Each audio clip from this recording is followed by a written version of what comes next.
always paying attention to your needs and making you feel at home. Come to Sun Valley and let delicious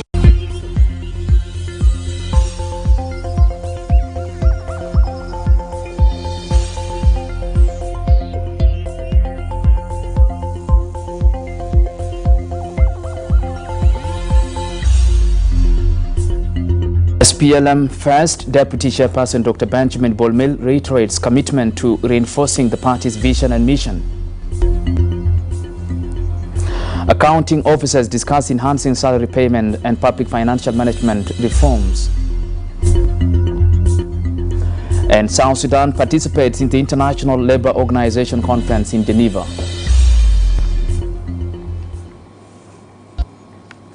Hello and welcome to SSBC 1 p.m. News, coming to live in the national capital, Juba. With me, Abraham Aken. We thank you all for joining us. We begin at the SPLM House, where the SPLM First Deputy Chairperson and Vice President, Dr. Benjamin Bolmel, has reiterated his commitment to spearheading strategies aimed at reinforcing the party's vision and mission, on which it was founded to serve the people of South Sudan. Dr. Benjamin Bolmel, along with two other deputies, Mary Apai Ayiga and Simon Kunpoch, officially assumed office on Tuesday, marking the commencement of a generational leadership transition. The members of the SPLM gathered at the SPLM House. Mangar Gabriel wrote this report, voiced by my colleague Matiang Joseph.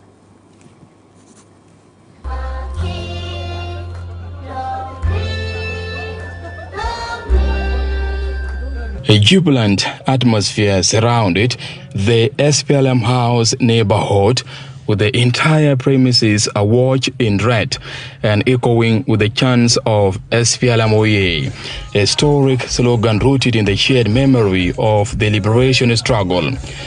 The SPLM First Deputy Chairperson and Vice President Dr. Benjamin Bolmel, together with the two other deputies, officially assumed office, ushering in what is being described as a generational leadership transition. These deputies were sworn in by SPLM Chairperson and President Salva Kiir last month in a move he called a generational transition within the ruling party. The president described this transition as the beginning of a new chapter for the SPLM, replacing veteran figures with the younger leaders. Today's events featured cultural performances, including school children singing songs promoting peace, unity, and reconciliation of the country, a symbolic note to the hope and renewed mission of the party.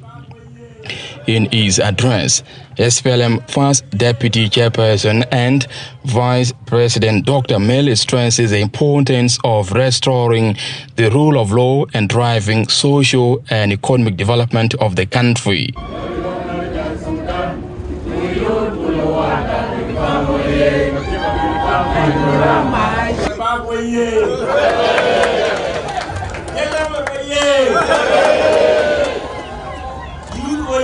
My black comrades, I stand here in front of you today full of gratitude for the opportunity bestowed upon me by our comrade, Chairman and Commander-in-Chief, President Salva Kiir Mayardit.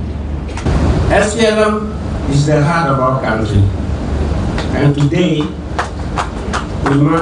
we make the path clear again as we restore the faith of our people in their party.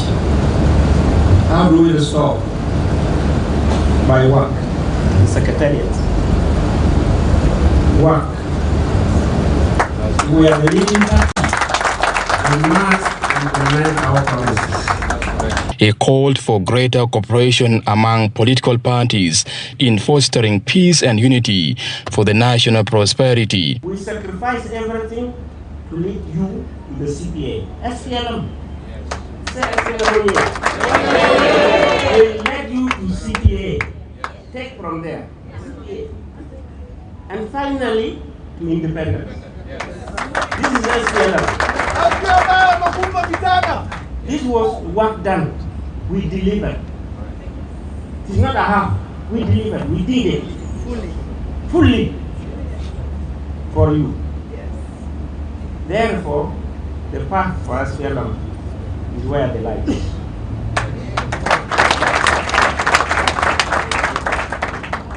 Trust us to deliver peace, and we shall deliver.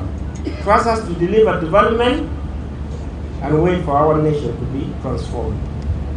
The SPLM second deputy chairperson Mary Apai underscored the new generation must emulate the founding leaders' values of service and dignity. Permit me to begin by paying heartfelt tribute to the founding leaders of our liberations. I salute the founding members of the Anyanya movement 1955 to 1972. The third deputy chairperson Simon Kunpoch praises President Kiiri's bold decision to empower younger leaders, describing it as a strategic move essential to the SPLM's 2026 election drive. For the historic and bold decision he has taken to inject a fresh blood into the upper echelons of our.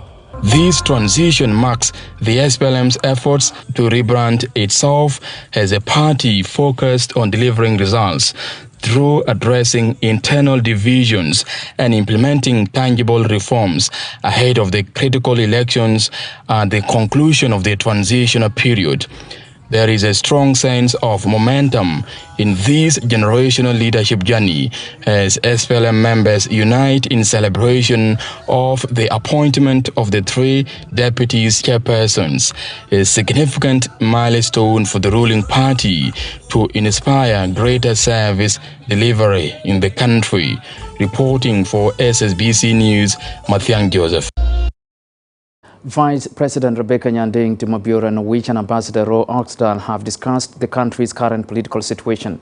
During the meeting, Oxdal stressed the significance of demonstrating political will among parties to implementing the peace agreement. A move, he says, enables the country attain lasting peace. We discussed the current situation in South Sudan. And I would like to take this opportunity to commend Madam Vice President Rebecca for her role in promoting dialogue under the current situation. The Minister of General Education and Instruction, Dr. Kuyoka Bol Kuyoka, has arrived in Rang County of Upper Nile State, where he was received by the county commissioner and a number of state government leaders in a bid to tackle challenges of educational challenges. The Minister Bol Kuyok expressed dedication to rehabilitating government primary infrastructures in Upper Nile State. Kuyok stated that the implementation of the ongoing projects funded by the World Bank in the areas hosting refugees and returnees will begin soon. Rang County Commissioner Ding Dengluet outlines multiple challenges facing the country's education, including lack of funds to rehabilitate schools. Upper Nile State Education Minister Peter Alberto says his ministry is working to improve the conducive educational environment for all the learners, calling on the National Ministry of General Education to support the teachers' training programs in the state, specifically in English language and teaching methods. Upper Nile State is one of the 70 states in South Sudan that will benefit from the World Bank project that is going to strengthen our primary education. And that the government is committed to supporting schools here. Now, Upper Nile is, especially this part of the state, is one of the areas affected by the war, the conflict in the Sudan. The refugees in this place and the returnees is huge. I think you could say Rang, Maban, Raja, they have had the brunt of the influx of the refugees. So they need a special kind of concentration. And what we are going to do is, through the assessment, we will see what we need to do. Maybe we'll do expansion So in some schools, we need to build new classrooms, additional classrooms to accommodate this huge number of children that are coming from the north. And then we'll also have to do teacher training. One of the things we will discuss with the local authorities is establishment of a teacher training institute here in Rang for the whole state. In the education sector, we have a lot of challenges. One of the challenges is the high population of Rang County that created by the war that broke up in Sudan, and that caused the flee of the refugees and returnees from Sudan. Now there is an increase of population, and also what I would like to say is that Rang County, we have like 65 schools, 11 secondaries, and 54 primary schools. We really need addition of schools. We need more schools to be built. The Ministry of Education in Upper Nile State has taken upon itself to make sure that all the schools are to be secure, that all the schools there should be fencing, and also the learning environment should be safer for our children to go to school, and to capacitate the teachers. And as we are coming out of because this part of the country was operating in Arabic, and as we are getting into the new way, the English language, and it is our hope to see and read that the ministry supports in the field of building the capacities of. A government delegation is participating in the Africa's Common Position on Disaster Risk Reduction Program in the Swiss city of Geneva. On the sideline meetings, the Minister of Humanitarian Affairs and Disaster Management, Albino Kolatak, who is leading the team, convened with the UN Chief for Disaster Risk Reduction with the meeting focusing on addressing South Sudan's prevailing humanitarian crisis exacerbated by climate change. The Director General of Early Warning at the Humanitarian Ministry, Betty Scopa, says the discussion centered on ways of accelerating early warning for all, adding that the United Nations Disaster Risk Reduction has assured South Sudan of its support to addressing humanitarian challenges. This evening at the Global Platform for Disaster Risk Reduction in Geneva, the Ministry of Humanitarian Affairs and Disaster Management, led by the Honorable Minister, led a delegation to the Global Platform for Disaster Risk Reduction, and this evening he met with the UN Chief for Disaster Risk Reduction, and the focus of the discussion mainly on how to accelerate early warning for all. And it has been a fruitful deliberation that the commitment of the UN Office for Disaster Risk Reduction has committed their continuous support to the Republic of South Sudan. The Minister appreciates the commitment and acknowledges the commitment of the Republic of South Sudan to accelerate the initiative for early warning for all so that everyone is protected and secure. A high-level delegation comprising Employers Association of South Sudan and South Sudan Workers' Trade Federation gathered in Geneva to participate in the International Labour Organization conference focusing on addressing world of work matters, such as possible new international standards on the protection of workers. Deng Dudeng report from Geneva. At the 2025 season of the conference, government, employer, and worker delegates from the International Labour Organization's member states will address important world of work matters such as possible new international standards on the protection of workers against biological hazard in the working environment. Decent working the platform economy and innovative approaches to promoting transitions from the informal to the formal economy.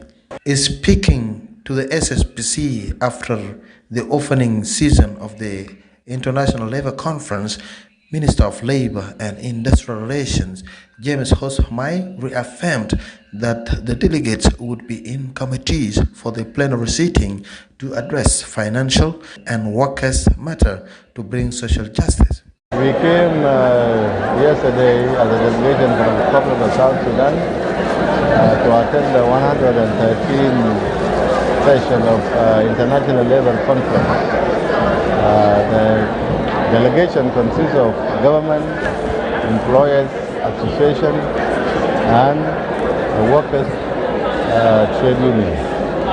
We attended the opening session this morning and afternoon, and after that we are going to discuss the issues. That is the core issue, the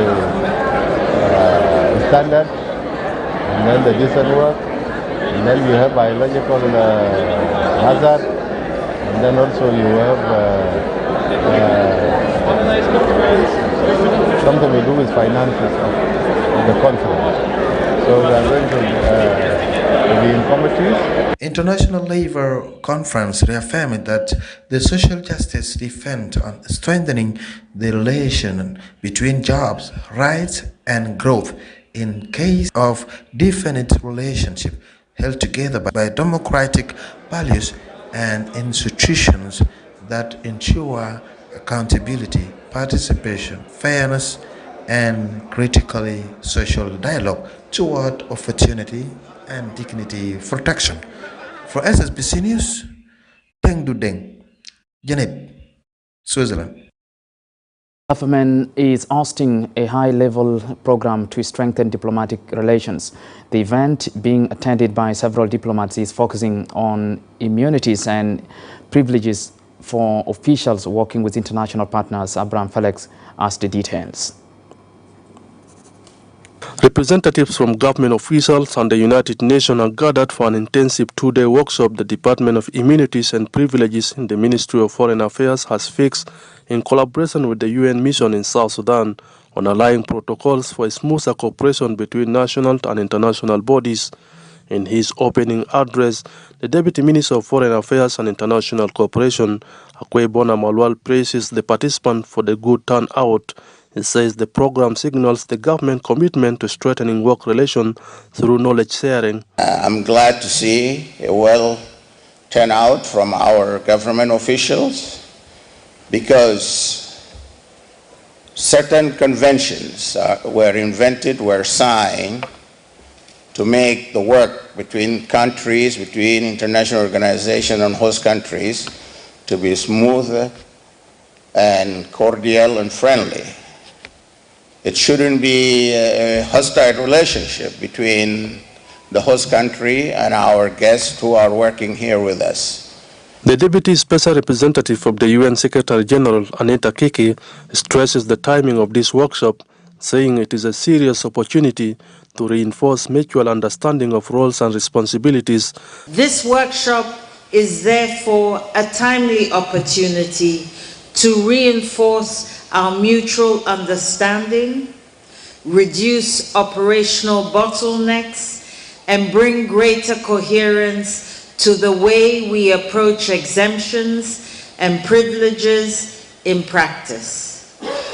It is also a chance to clarify respective roles and responsibilities so that we can jointly uphold international standards and national sovereignty without disrupting essential operations.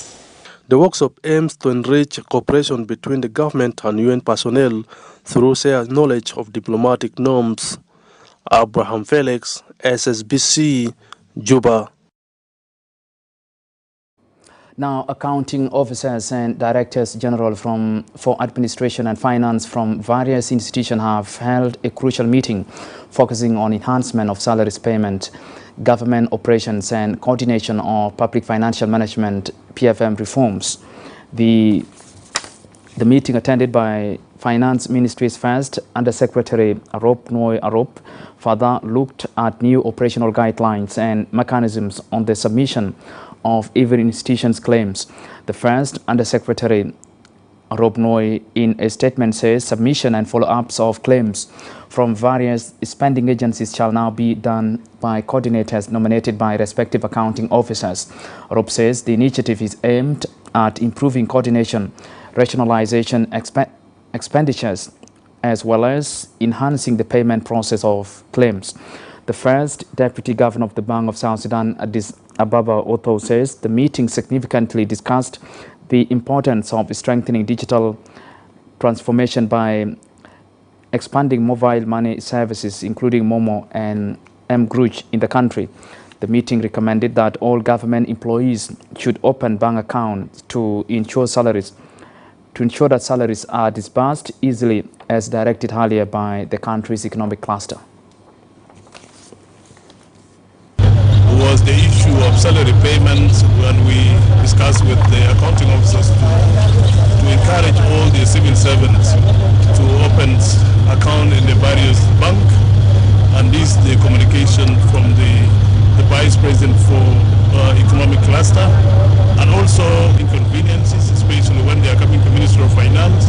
There are a lot of some challenges, my staff, so that there will be no inconveniences. We had a very good meeting regarding reforms on the payment of salary to ensure that all the civil servants have an account with the commercial bank or through other telecoms, being Momo, mGruj or DigiCash. There is a concern that has been raised by all the accounting officers in terms of the charges. We have agreed that we will communicate to the common process of ensuring some enhancement on availing all the cash. We also embark on the digital transformation journey that we believe will help to ease the pressure on all our people, all our citizens, including the civil servant, on accessing the funds. We are happy with the level of cooperation that we had as the Secretary said, and that is the beginning of the process that is already started, and we want to ensure that all the reforms. Coming up, the South Sudan Bar Association, in partnership with the United Nations Integrated Electoral Assistance Team, rolled out a training workshop focusing on the role of lawyers in the electoral processes. This and more will come after a short break. Please do stay with us.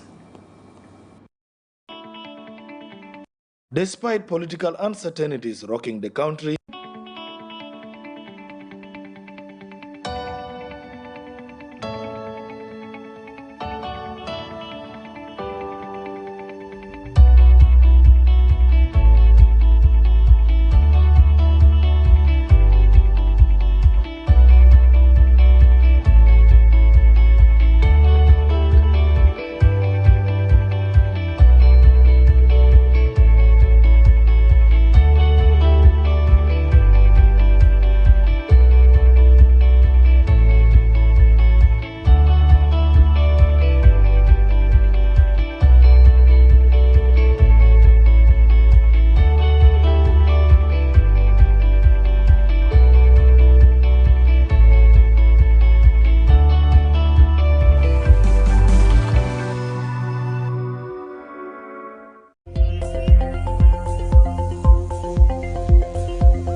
welcome back. The South Sudan Bar Association, in collaboration with the United Nations Integrated Electoral Assistance Team, rolled out a training workshop focusing on the role of lawyers in the electoral process.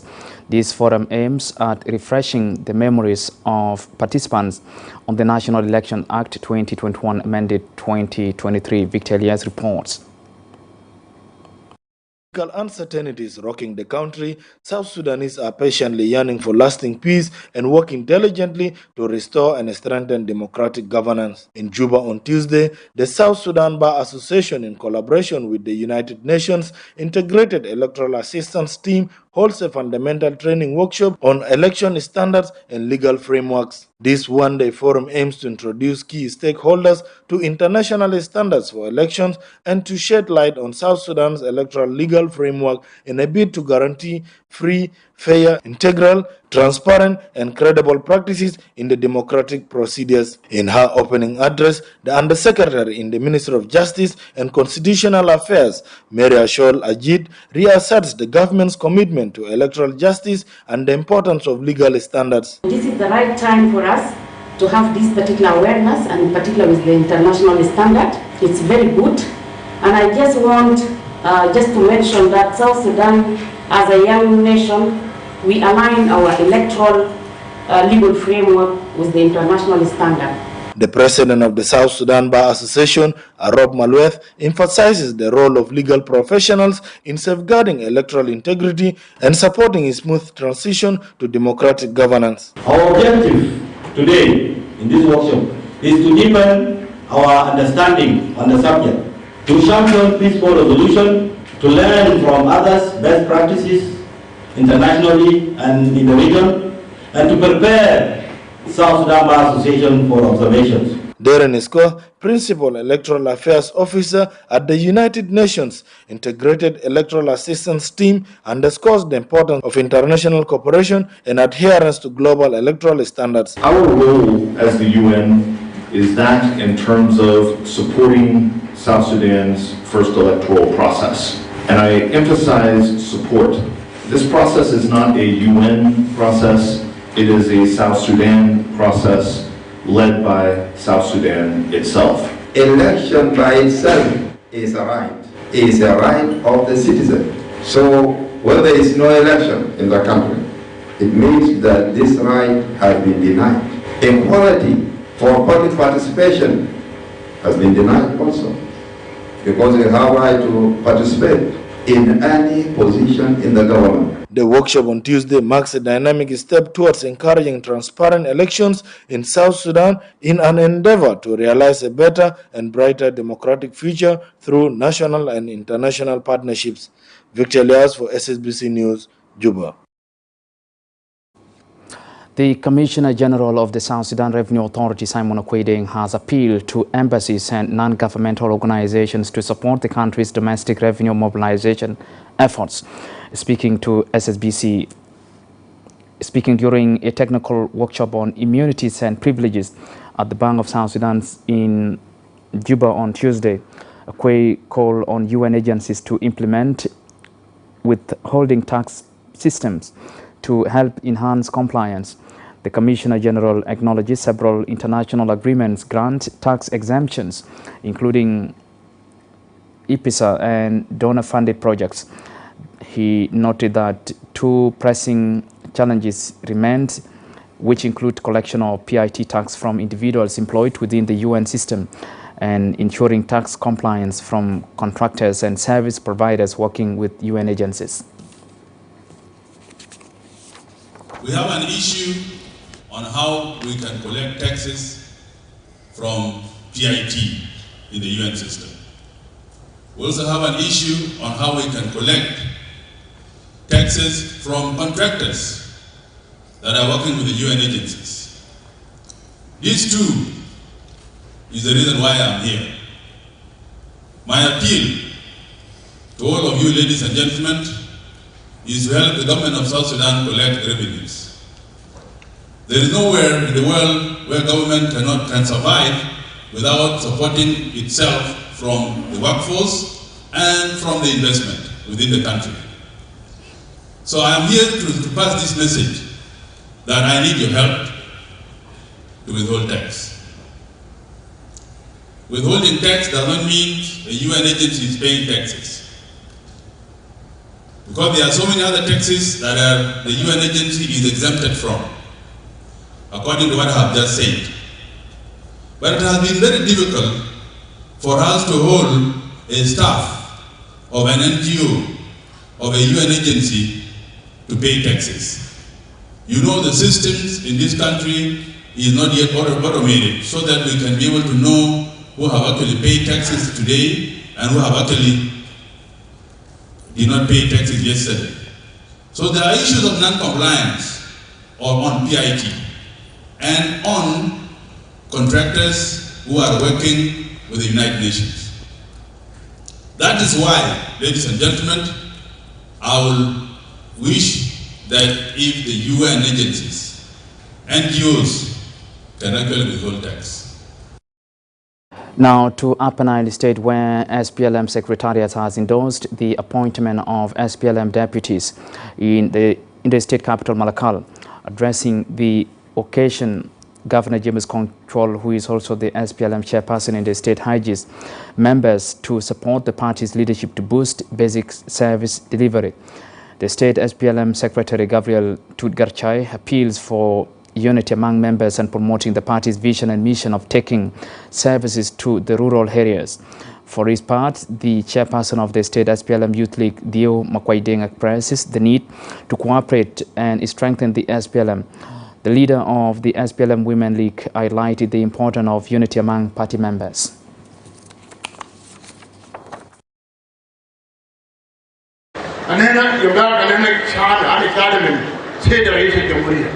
In أي county في SPLM في عالمين أنا بخليه يكون SPLM.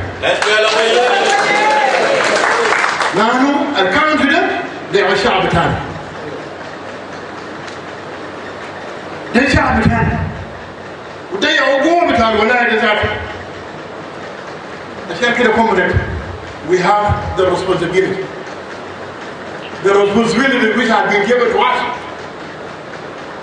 by our chairman and the commander in chief. ده مسؤولية كبيرة. أنا ما عندي مشكلة، أنا عارف إن السلام موجود. لكن أنا ما دايرين مواطن مكان كل يوم يجي. زول يقول ويش نفسه أنا في حكومة، أنا ما في حكومة. وبيعمل أعمال على الشيطان. لا كلام والمشاكل ده نحن بنحله كقيادة بتاع حركة شعبية. زي ما تم تعيين كومريد كونسول علي. الآن حركة شعبية في ولاية عالمين شال كل مقاطعات الآن مبروك علينا. عشان كده كومريد شيرمان ده القيادة بتاعه. وأنا متأكد إتعسن زول مقصود بتعيين بتاع كومريد. كومريد كومريد من جمع ميدان وقدر يدير ملكال. الآن ملكال مستقر أمنيا. الفضل قدامنا ده شغل سياسي. في هذا المناسبة الكريم أنا عايز إن نقف كلنا كشباب رسالة بتاعي إن نحن نجيب مع حكومة بتاعنا في ولاية عالمين خلف القائد جيمس كونسول علي وكذلك نجيب مع حكومة الوحدة الوطنية بقيادة الرئيس الجنرال سلفا كير ميارديت الفترة الجاية لنا ماشيين في نعمل عمل كبير. عشان كده نقول مبروك لنا في الحركة الشعبية، مبروك للشباب لأن الشباب هم هيجيب معاك في أي حاجة. الفترة الجاية أو السنين الجاية قدامنا يمكن هيكون الانتخابات. وعشان نمشي الانتخابات مطلوب منا نعمل حاجة لأن الدور الجاي ما عندنا ريزة تانية عشان نقول إن الحاكم كان SPLM في المعرضة.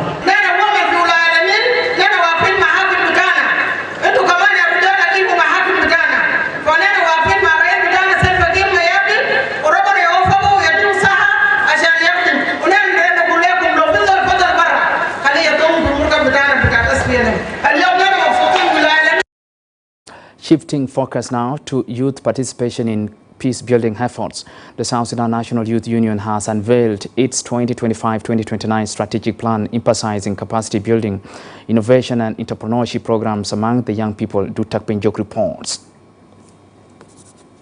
For rising youth involvement in violence-related activities, the South Sudan National Youth Union has taken a step to reverse this trend by officially launching its 2025-2029 strategic plan, prioritizing youth capacity building, fostering innovation, and developing entrepreneurship skill.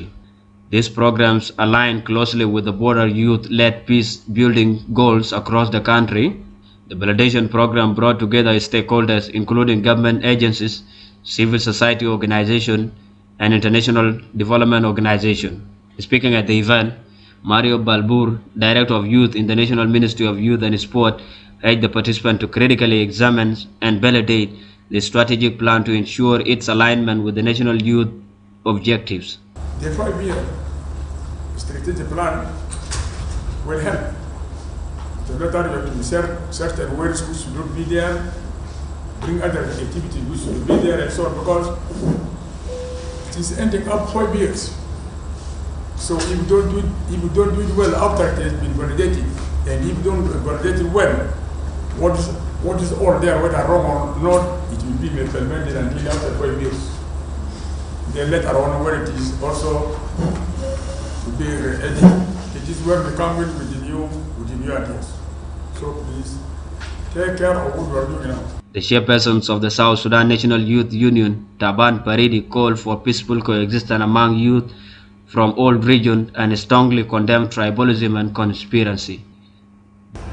Let's try to coexist, and then we avoid being too much negative. And we cannot only get our rights unless we have what we call constructive criticism.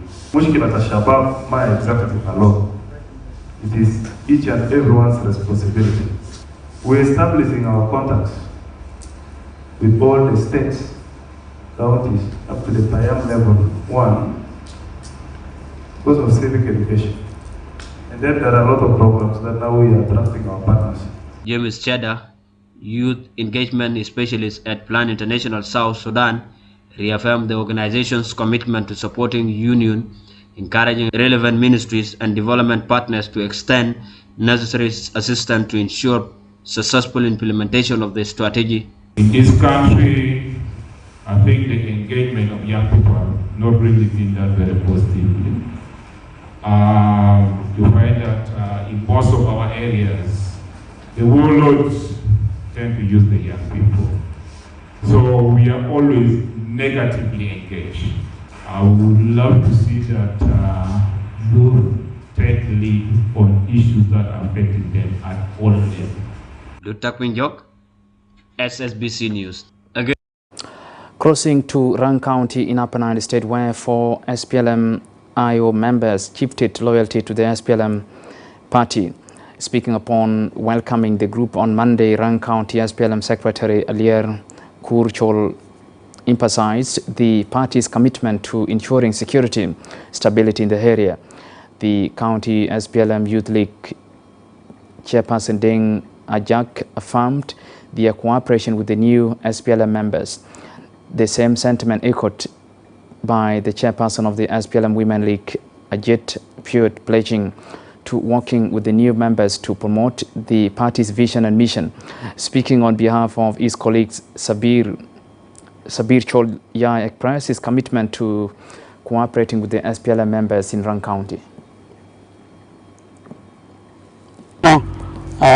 انضمامهم للحركة الشعبية وباسم الأمانة الحركة الشعبية مرحب بهم بانضمامهم، وإن يدل على عمل الجاد للشباب بعودتهم إلى الحركة الشعبية.